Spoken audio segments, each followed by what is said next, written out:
The Earnestly Speaking podcast is a show that is founded on free-flowing conversation and may at times venture into mature subjects. Listener discretion is advised. Yeah, Earnestly Speaking podcast.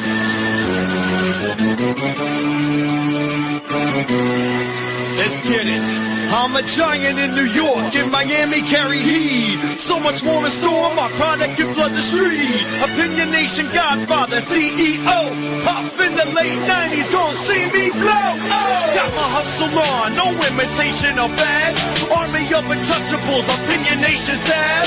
Never an off season, homie, check the numbers. Heartthrob in my own right, supplying southern comfort. Earnestly speaking, my ego is well fed. Earnestly speaking, you're too feeble and no threat. See, I'm like a hurricane, you're a mild breeze. Earnestly speaking, leaving Eli a dynasty. Shake!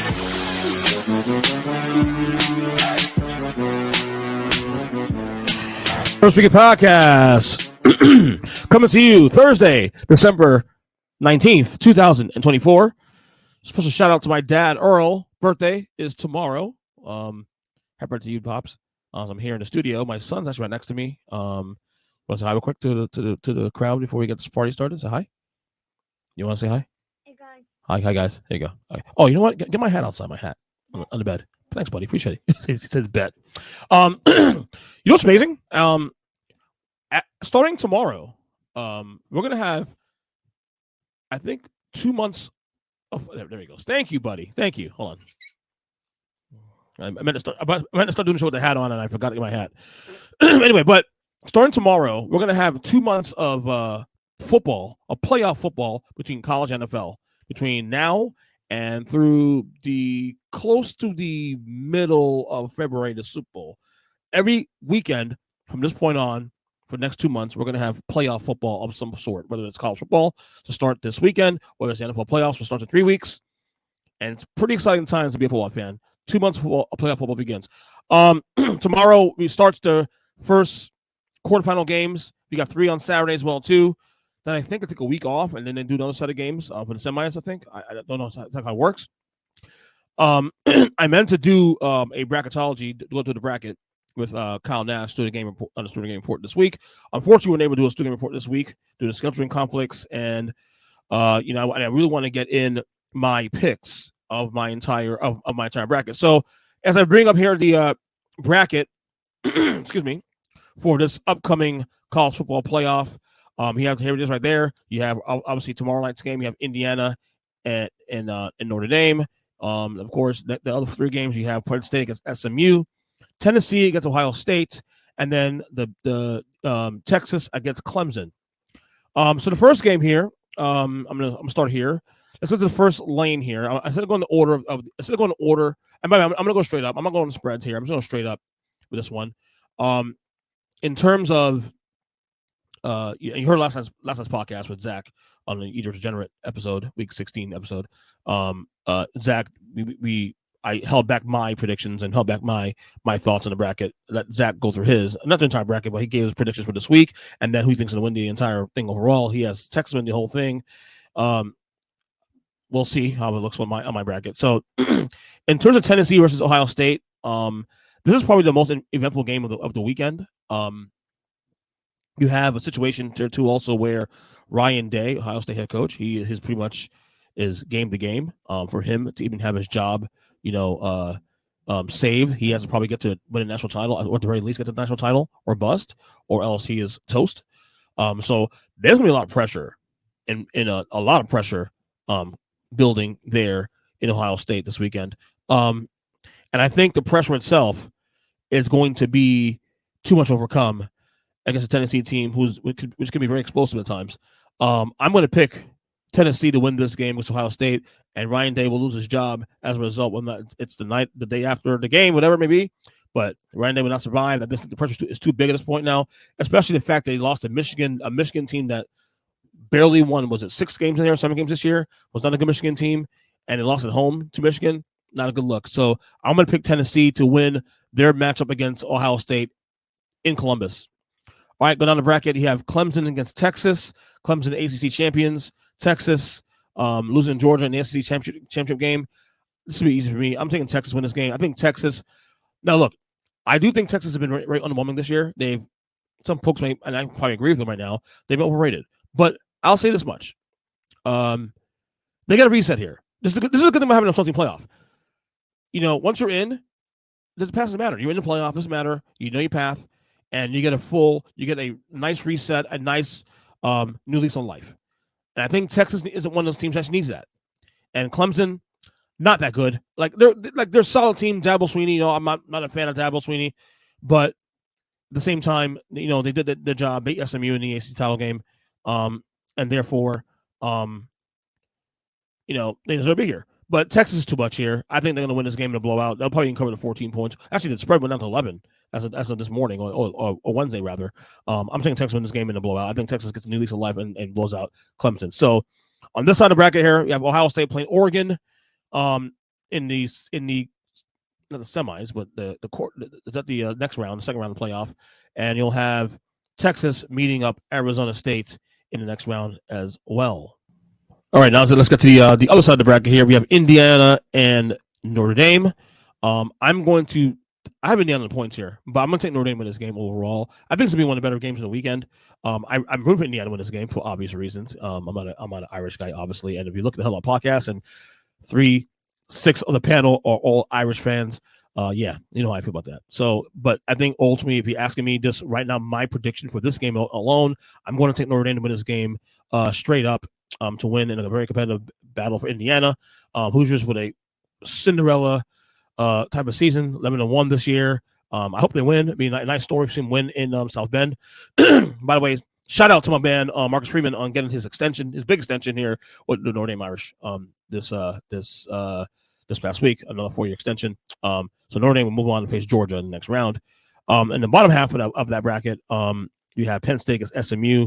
I think, if I'm not mistaken, I picked SMU to win it. No, yeah, I picked SMU as the to win this game. Penn State fair by 8.5 points. SMU wins this game. We talk about Ryan Day being under pressure this weekend. I think maybe not as much because of the nature of the situation, but I think James Franklin in Penn State is under a lot of pressure. Now, I don't think the pressure he has is comparable to Ryan Day, because I think Ryan Day needs to get to the national title game, whereas Penn State could win a playoff game and be okay, maybe 2 playoff games be okay, but based on where they are on the bracket, they should. I think anything less than 2 wins based on where they are on the bracket is a massive disappointment for Penn State. So, and for James Franklin, I think if he does not get through the first 2 rounds of this bracket, I really believe he'll be on the hot seat next year. Who knows? Maybe if the the school has the gumption to fire him this year, I don't know, but I'm picking SMU to win that game as a result, cause some chaos, and then we'll have some sort of Ryan Day and James Franklin hot seat rumors after this coming out this weekend. So that's your first round. Okay, so now the next round, you have Oregon going up against Tennessee. I got Oregon in that game. Oregon's is unbeaten this year. Obviously, I think it's the only unbeaten team in college football. They'll advance there to the semifinals in their game. Bottom half of that, we'll have Arizona State against Texas. Texas again, getting the group back again. I'll take Texas in that game, and then we'll have Texas and Oregon in the semifinal round of the playoff. Meanwhile, right side of the bracket, we're going to have Notre Dame and Georgia. Easy for me. I think Georgia is back. They'll win this game. Although keep an eye on the quarterback, Carson Beck, and that situation with his injury. We'll see how he feels. But I think with a few weeks of rest, should be okay. I'll take Georgia in the game regardless.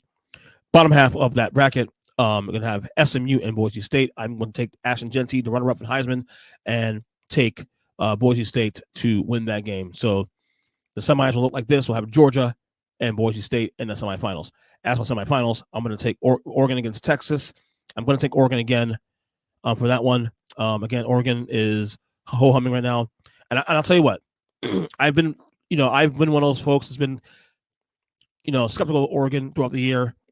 But one thing that I will say is ever since that big win against Ohio State back in week 5, they've actually been very dominant for the most part since then. They've actually proven not just the fact they're unbeaten, but also they've beaten teams where they're supposed to for the most part the rest of the way. I mean, it's been a game or two where it's been a little underwhelming, but of course everybody has that game in there. Lucky for them, they in their case, they've been able to maintain winning on their end. So Oregon and Texas, I'm going to take Oregon to win that game over Texas to get to the college football championship game.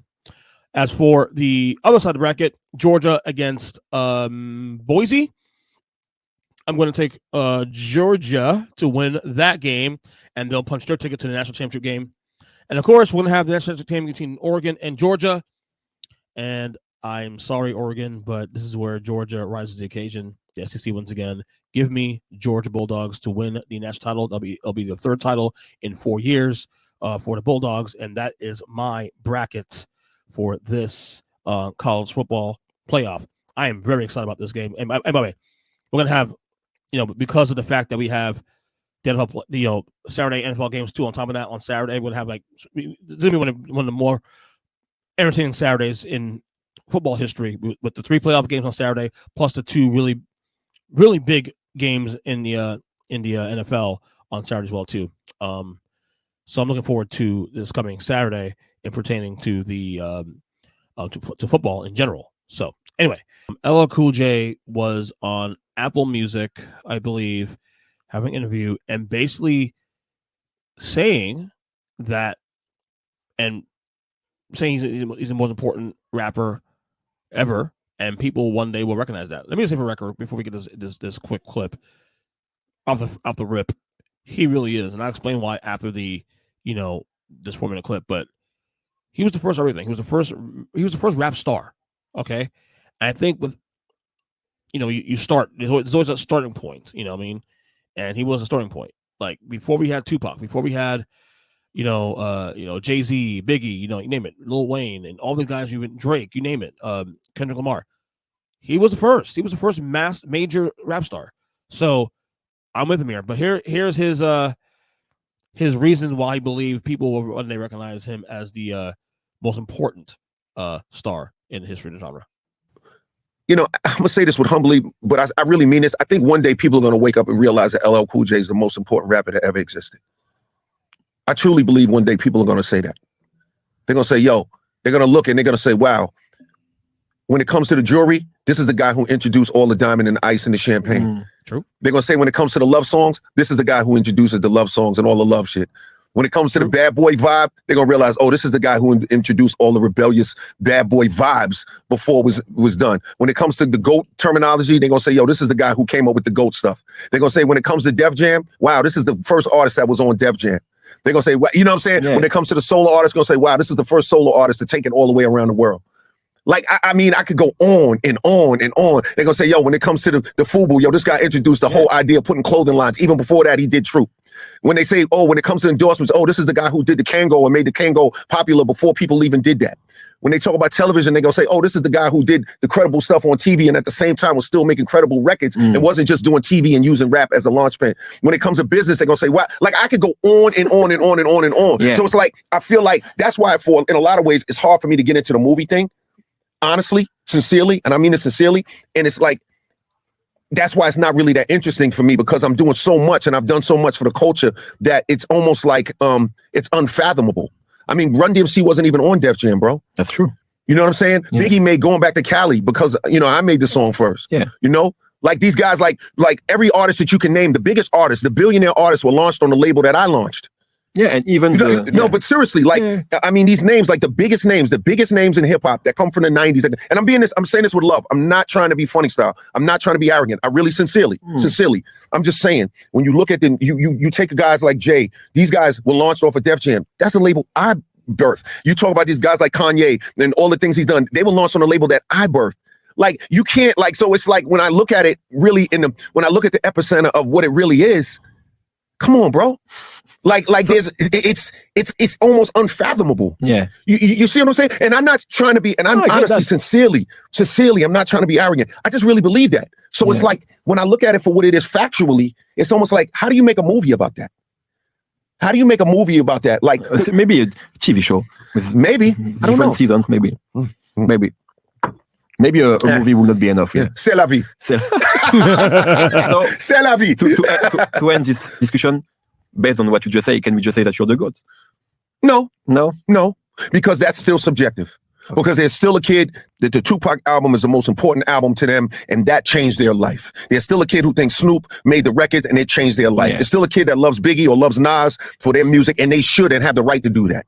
Do I call myself GOAT on the record? Yes, of course. I will say a lot of things on a record. It's just like swinging punches in the ring or kicking a soccer ball on the field or shooting a basketball on the court. Yes, on the record, I will say GOAT, I'm this, I'm that, I would say all that. Off the record, no.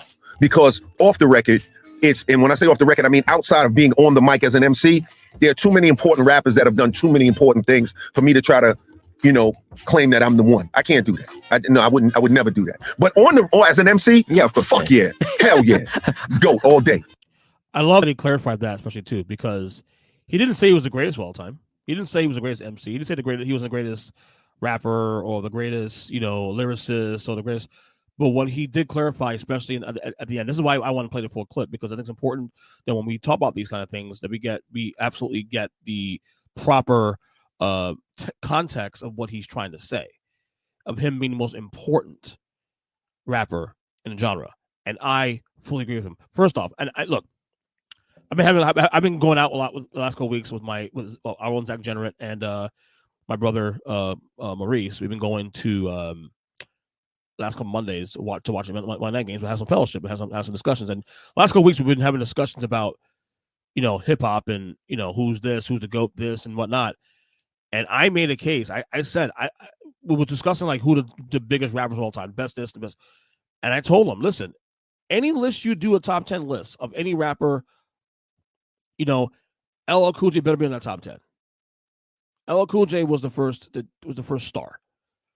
So when we talk about all the things that he just listed off, the Kangol hat and the chains and the love songs and bridging that and doing movies and TV, the first actual rap star that went beyond just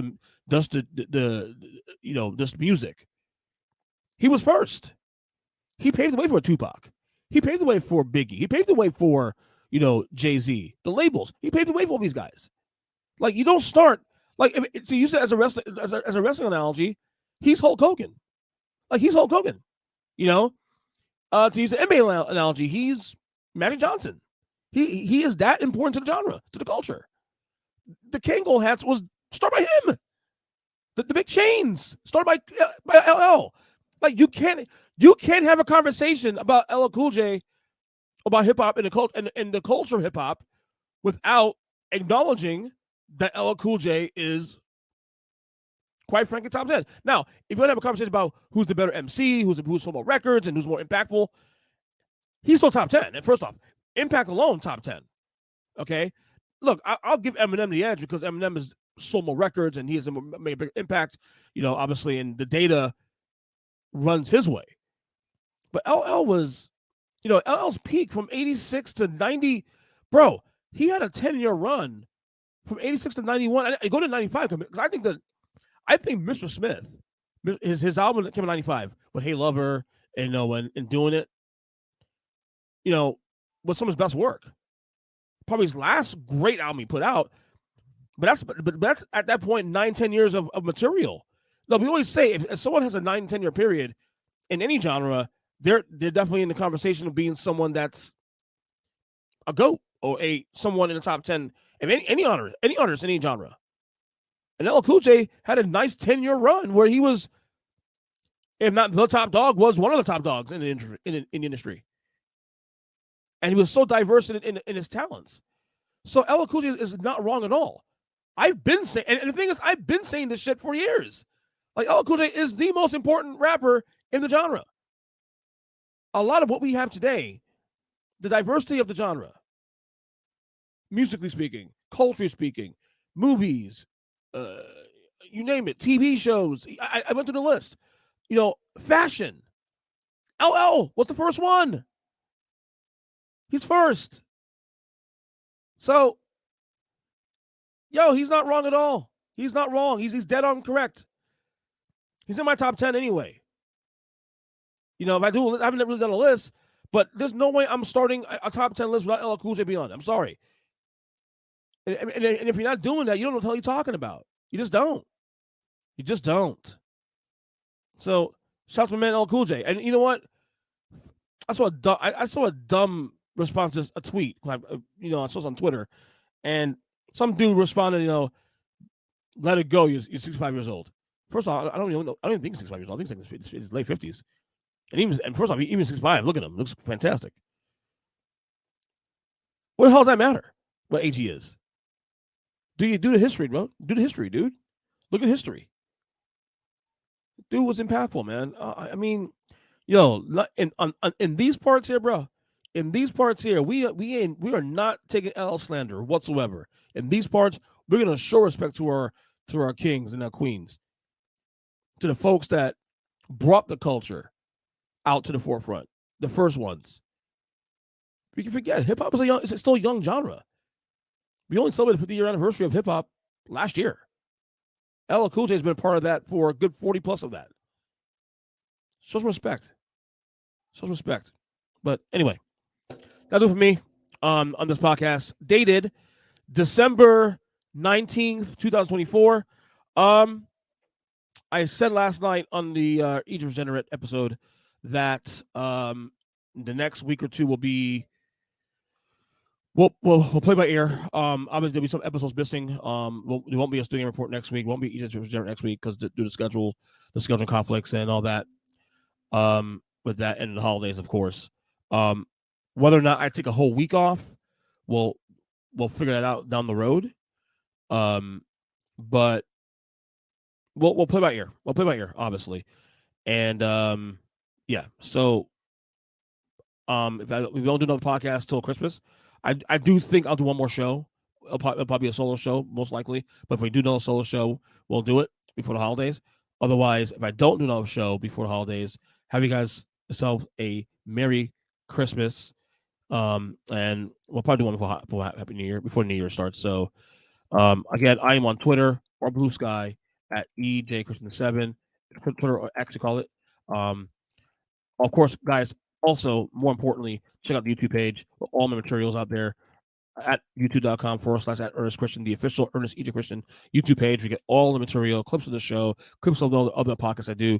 I know I have a couple of podcasts. I've been sitting dormant for the last couple months. We'll get back to that soon. But again, we'll talk to you guys later. God bless y'all and enjoy the rest of your weekend and stay up later.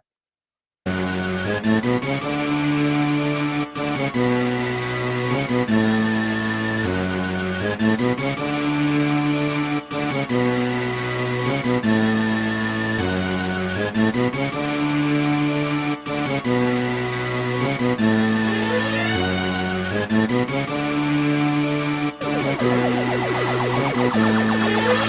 you.